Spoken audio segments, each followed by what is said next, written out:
When we first told you about Starbucks' bias training, many of you weren't really sure if that was really going to make a difference. Jim, you wrote on our Facebook page, one day of training isn't going to change years of bias. You need to go back generations to get any results. Nightside reporter Josh Adorowitz talked with a USF professor who has pioneered this kind of training. Lori Friedel has worked with hundreds of police agencies nationwide over 2 decades, from the NYPD to Tampa, St. Pete, and Clearwater Police, through her program called Fair and Impartial Policing.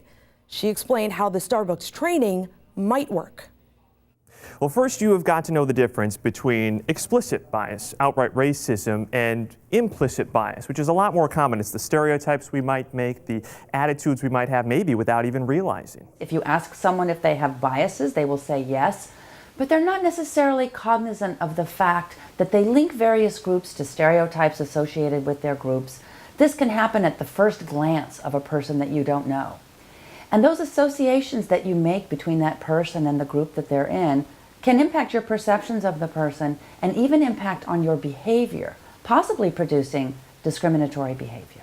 Cops, teachers, doctors, heck, me, you, no matter how well-intentioned, we are all biased because we are all human, she says, and recognizing that and how it can unconsciously impact almost everything we do is the first step in training. The next is learning how to manage it, which she says could be as simple as slowing down, asking yourself if your bias is impacting your behavior in a situation. And even if it's not clear whether this training absolutely works, since there aren't any conclusive studies on it, she says it's at least making people more aware of something that they, frankly, might otherwise be unaware of.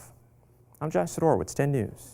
The company-wide training that will close down all Starbucks stores for the afternoon is happening May 29th.